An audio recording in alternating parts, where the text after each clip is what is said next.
First of all, before I proceed, I'd like to make a minor correction. I'm no longer the managing partner of the Fashion Offices. I'm a senior partner. The day-to-day affairs have been left to another partner, Attorney Joselito Lomangaya. Because between my duties as PDP Deputy Spokesman and my other duties, including making movies, I have little time left for actual practice. Abogada na artista pa. Go ahead, sir. By the way, I'd like to plug one of my movies, Mama Sapano, is still streaming on Netflix. This is about SAP 44. This is a movie that has earned 12 trophies from various award-giving bodies for cinematic excellence, including the Manila Film Festival and the Star Awards. So, pasensya na sa plaga. No problem, sir. Let's go back. Going back, yes. Probable cause.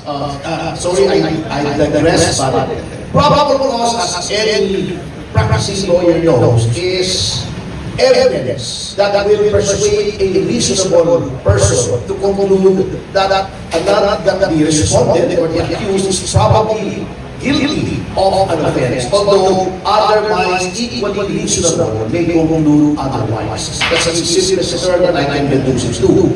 Doon po sa mga seryoso sa proceeding sa fiskal, yun lamang po ang hinihiling kapag may proceeding sa prosecution. Magpapagka meron complaint affidavit, the prosecutor has the option of either dismissing outright, for instance, as a crime, or it does not state a crime, or one or all of the elements are absent. If there is ground to make the respondent answer, he is subpoenaed and required to present a counter affidavit. And then, depending on the prosecutor, and of course, the complainant, whether he or she submits a reply, there will be a rejoinder. And the prosecutor, usually, 90% of the time, will just base the determination of probable cause on those 2 or 4 documents as the case may be, unless there are clarificatory questions which do not occur all the time. In fact, I dare say that the clarificatory questions occur very rarely in the course of proceedings in the prosecution office. Under the criminal, dagdag ko lang para mas maliwanag mo. Sa criminal prosecution, you explained to us the definition of probable cause. Do you think, Attorney Ferdy, dito sa nangyayari sa impeachment proceedings, is there proper application of the determination of probable cause by prosecutors? Kasi prosecutors grabe yung houses. Sa tingin ko ba, tama ba yung proseso yung ginagawa? Na you said, clarification hearings not required, but at the same time, hindi naman bawal. Hindi bawal, pero we have to remember, okay, una-una, I will no longer debate with anyone here as to whether or not there is probable cause. Kasi opinion na lahat rin. And in the final analysis, it is up to the House committee. Okay? Ang akin lamang po rito, pag binababa na itong probable cause, they say that it's an opinion, and an opinion is like an asshole. Everyone has one. Ang akin na lamang po, if probable cause is to be determined, yung probable cause naman po ang i-determine. Well, wala ko sinabi ni Justice Ascuna. All you have to do is look at the documents as attached to the impeachment complaint. May attachment po yun. The Vice President has submitted her answer.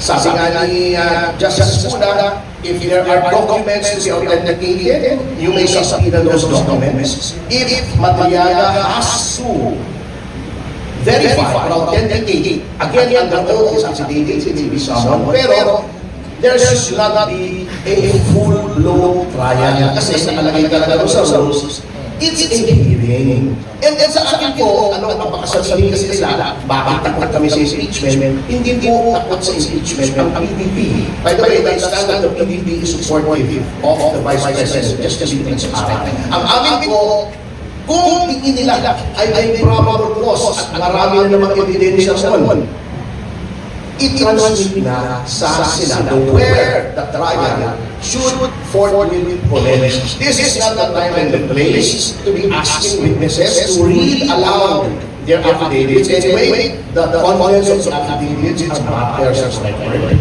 This is not the time and the place to be televising this trial. Although okay lang naman na-televise kaya para sa amin, double standard. Bakit yung trial ng House Committee, televised sa amin for transparency? Bakit yung ICI, yung Independent Commission for Infrastructure, isang hearing lang ang live stream.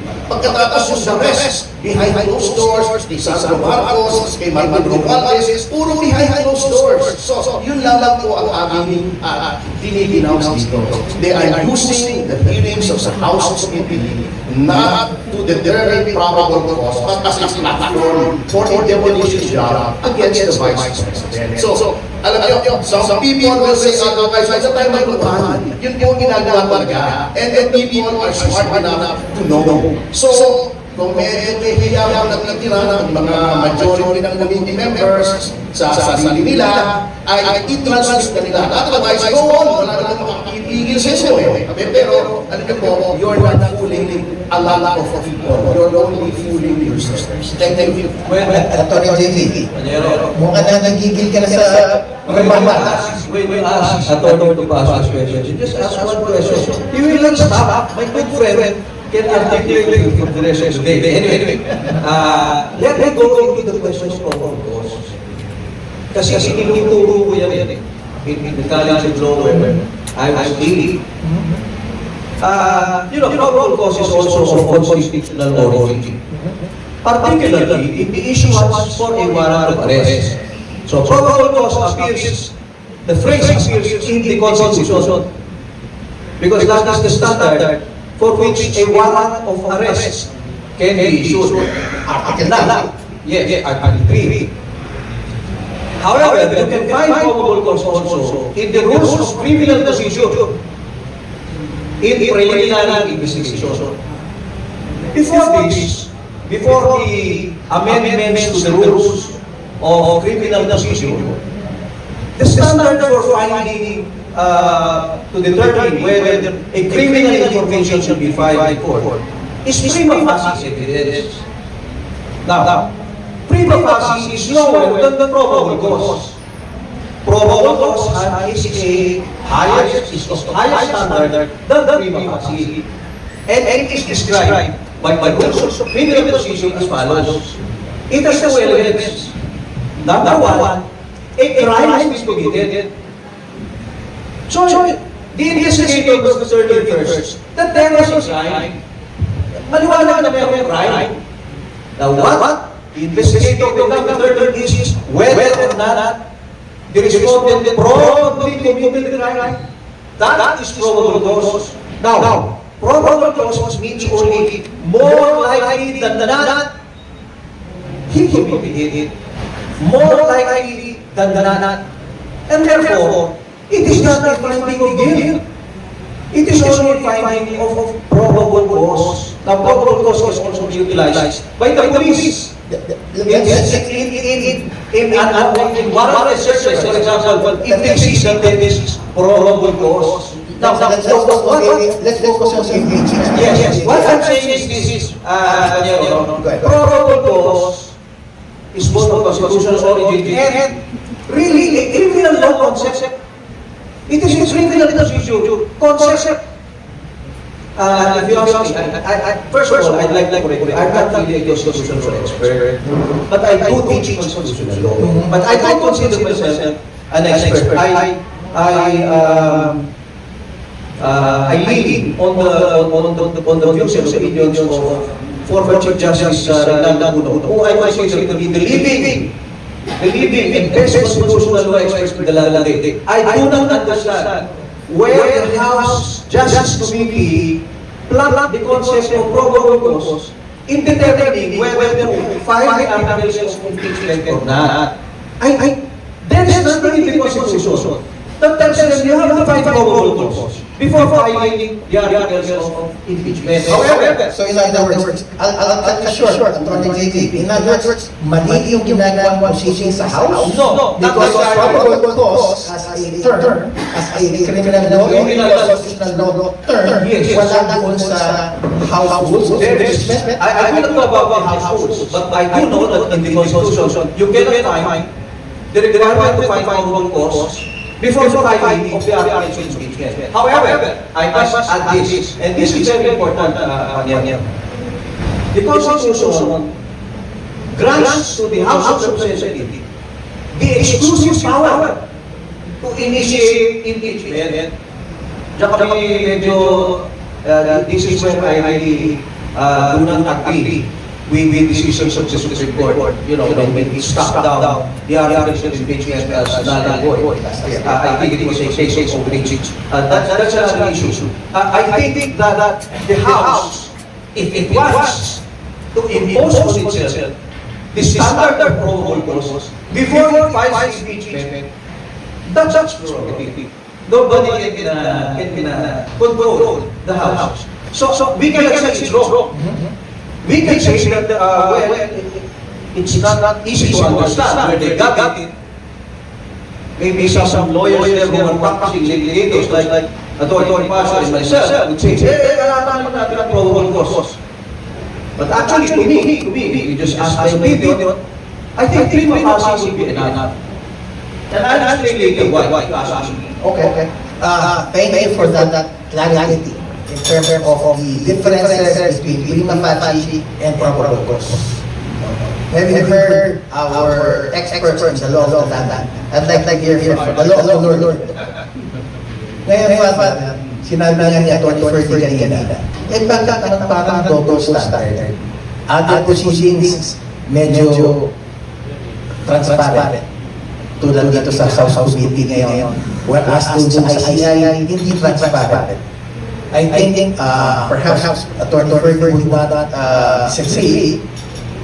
How come yung statement complaint dapat kay President BBM, wala ganun clarification hearing, pero kikisasan mo kaya ng marami at mahaba. Pagdating ba sa batas ng gano'n, ano ba dapat ang batayan before we can condemn any person? Before we can make a person accountable? Una-una mo, dapat walang batas na yun. Diba? Before God, all brothers and sisters. So there are nothing in the law of the land and the law of the church can be used to protect anyone against an accusation with or without probable cause. Kaya nabitin ako na talagang nag-identify by ICI. Nabitin ako. Tapos sumisigaw na ikulong ako rap. Paano ba ikulong? Di ba? Mapura-pura. Pero paano ba ikulong? Pagkatapos ng isang hearing, lahat wala kita. Sa Marcos, Guardias, kumalat na sa social media na si Martin Romualdez may isang mansyon sa Forbes, may 1.6 hectare na property, worth 80 billion. Mind-boggling figures. So therefore, kung totoo yan, dapat bigyan ng sapat na exposure. Sandra Marcos, anak ni Bongbong, meron ba yung exposure sa fake flood control checks? Kung meron, ipakita. Kung wala, ipakita. Pero bakit hindi pinakita? Kaya ako, personally, bakit gano'n? Pero paano pa kasi lumalabas na inuuna muna nila si VP Sara, baka susunod naman yung mga ibang inform sa pero balita ko, nasa ombudsman na yung kaso ni Martin Romualdez. So, ilabas pa ni Boy. Ilabas na, asuhan na. Pero sa akin, bagamat naiintindihan ko yung probable cause sa prima facie, dahil sa tagal ng exposure sa mga abogado, good and bad lawyers. I will not say whether this is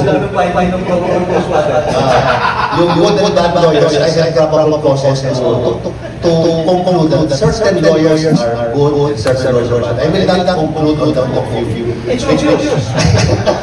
So, kasi nagkasama kami ni Sir, nagkasama na rin tayo sa tagal ng pakikialam ko, I've been exposed to all kinds of lawyers, good and bad. Hindi ako yung rat. Pagkagalingan ako kayo kapag kailangan. Pero gusto ko na sabihin na yung side sa simbahan. Ako po, mula nung July 2016 hanggang ngayon, and even before July 2016, panahon pa ni Era, panahon pa ni GMA, panahon pa ni FPR, panahon pa ni Gloria, nakikialam na ako eh. Kaya nakikita ko po, hindi yung probable cause, kundi moral and cultural impact of leadership. Yan nakita ko. Kung ano yung moral and cultural impact ng Duterte leadership, ng Pinoy leadership, lahat po tinitingnan ko. Kaya may komentaryo ako at meron akong reklamo sa bawat namumuno. Wala perfect. Kaya lang talaga, panahon ni Duterte, talagang ako ay naging panahon sa mga naririnig ko, nakikita ko, nangyayari. At kaya sinabi ko nga, Ferdy at JB, Fred, sinabi ko sa isang ko, the church has the moral imperative to prevent another Duterte presidency. Dahil nakita ko personally, yung cultural and moral and economic, etc., political repercussion of certain kinds of leadership. Sige, let's leave that topic for a while. Dito tayo ngayon, yung hot topic. Witness Ramili Matbayaya. Attorney Mercy, I know you're not part of the defense team. I know you're not part of the House Prosecution Committee.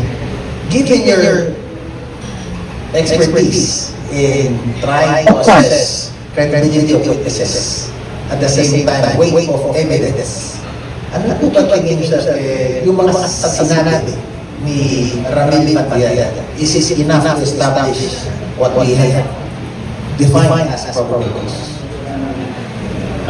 Yes, alam mo po pa niya the credibility or lack thereof of Mr. Matbayaya has been debated to death, even in between the very short time that he has testified, that's 14 yata yan, if I'm not mistaken.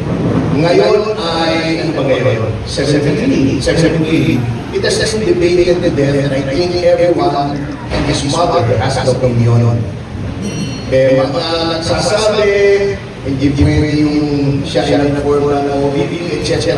Hindi na po mag-dwell doon kasi I know it would be very also in Newcastle pagka dinibago pa or diniscuss pa ito. Siyempre, to be candid, I will always say this that credible dahil I am part of the biases ko.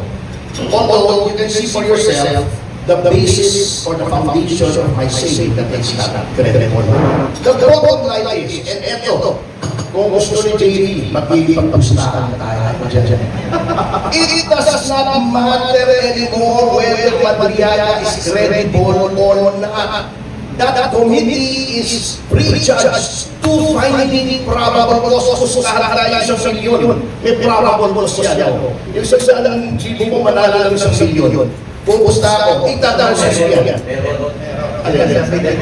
Hindi dahil may probable cause, dahil prejudged na ng committee. That committee has standing orders from the House leadership. I-transmit yan. Yun lang ang bottom line yan. Huwag na tayo magpagpan dito kasi i-discuss pa natin yung procedure, yung credibility ng witnesses, kung tama ito, tama kung walang tama, walang mali. Ang bottom line dyan, ipapatransmit yan. Kaya kasabi ko, kung may nagtitira ka sa siya sa kanilang pagmumukha, ay i-transmit na nila. Of course, they will not do that. Why? There are also understanding orders na i-demolish yung karakter ni Vice President Duterte sa pamamagitan ng hearings na ito. Kaya nga sabi ni JB, sa kanila na yung probable causes, yung trying to find probable causes, dapat kinuha nila yung probable causes, hanap sila ng dahilan para magkaroon ng mahabang hearings para sirain si Vice President Sara Duterte because they are doubtful of conviction. I'm not saying ma-acquit, hindi naman sino sa Radamus o si Madam namatay na kaya hindi nga niya wala kang matatalo sa eleksyon siya ng talo. Pero sinasabi ko sa inyo, mark my words, ano, JJ, isang saan ibo ko manalo ng isang milyon, itatranslate sa Serbia. Oo.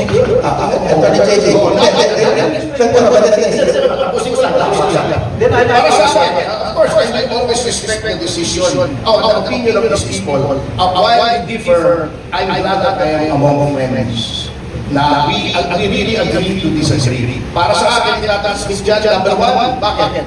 Sila na House leadership na itatransmit. Number two, magkakaroon ng mahabang hearing para sirain si Vice President Duterte. Not because there is probable cause. Okay, then JJ will explain why he believes that there is probable cause.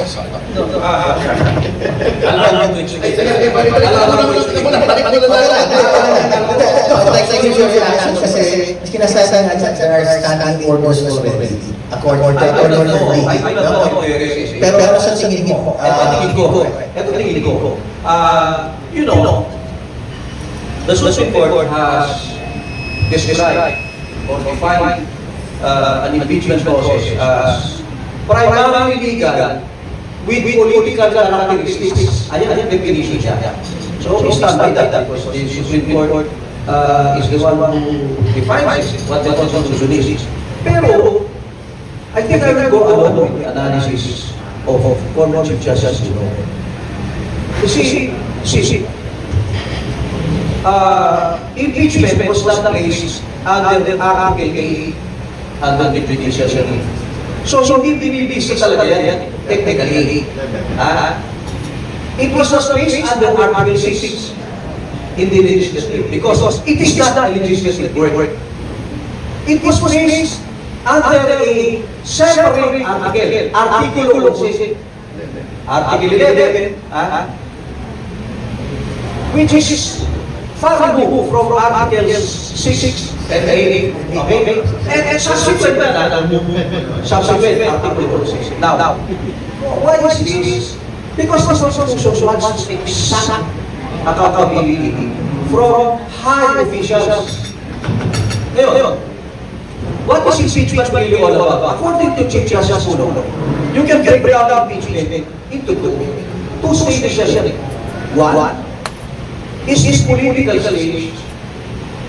That is the exclusive prerogative of the House to initiate. Ang sasalag naman ng Constitution, exclusive power to initiate. Yan. Now, with the vote of one-third, there is a provision in Article 3, paragraph 4, that if there are already one-third of House members, there is no need for any finding of probable cause. There is no need for any hearing. Sabi ng Constitution, and it's a plain simple reading of the Constitution provision. If there is one-third, you should bring it immediately. It will form the articles of impeachment. It will be filed in the Senate for the trial for it. Now, the trial is not a legal stage. Let's stop muna. Wait. Stop na natin sa legal, sa Senate. Let's focus on the political naman. Yung political. Kaya hindi ako nakikipagpustahan kay Panier, kasi whatever the House wants, kahit na political na basis nila, you have to respect that. Kasi si Constitution give you that power. Pero, alam mo sa problema sa atin, our structure of government is republican. Nakaiwala yung executive, nakaiwala yung legislative. Kaya may impeachment eh. Ginaya natin ang mga Amerikano. In parliamentary countries, there's no such thing as impeachment. Why? Kasi, vote of confidence, tanggal sila, tanggal yung prime minister, tanggal yung executive. And what was his vote of confidence? Hindi mo political yan. So, why did the Constitution give the power to initiate impeachment to a purely political body elected? These are representatives of the sovereign people. Kaya hindi pwede pakialam ng dapat na mga unelected high officials like the Supreme Court, yung prerogative niya, it should be respected. So, with all respect my dear friend and ako sa Father Rolo, kasi maintain rin siya sa standard, bakit dinisis naman ng Baba, bakit itong kay Sara tuloy nag-find pro-propose. Well, it's technically, the first stage in the process of the House is the determination of sufficiency for and substance. Yun na eh. Actually, yung sufficient for substance, it's a special sufficiency. So, alam mo ginawa ng House, gusto ko magawa nila yung different concepts from special sufficiency, from criminal law, pinagpita nila. Ngayon, kaya Marcos kasi, they did not find sufficiency for substance. Now, that has to be respected. You know why? Kasi to me, let's not be hypocritical. The Congress will act on its own political imperatives. The Congressman, I mean, will act on its own political imperatives. Kung gusto nila i-impeach siya, and they want to initiate it, sabi ng Supreme Court, wala lang grave abuse. They can abuse. Congress can abuse. The House can abuse. So in other words, Tony J, are you saying that the very impeachment complaint laban kay President Marcos nagkaroon ng abuse of discretion dahil they belong to the same ruling party? What I'm saying is, if that is their decision, whether or not it is a partisan political decision, it does not matter.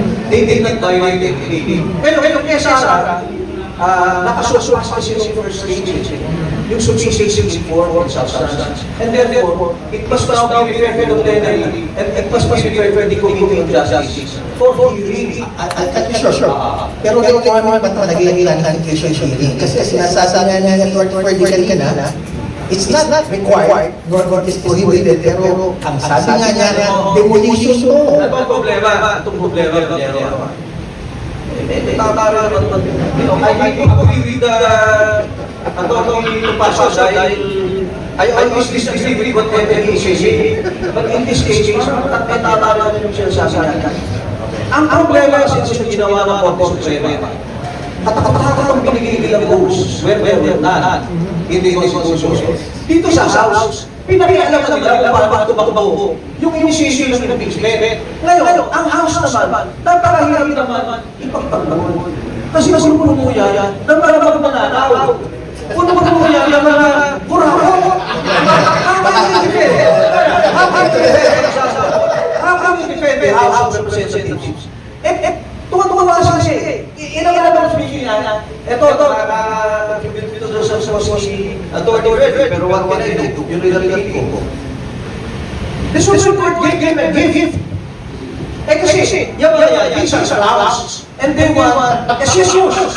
They always want assessors. With the light camera, yung taga-table sa loob, akala, di ba? Pero, ang nangyari, I invite him. I think he's defending sa ko. Anyway, yun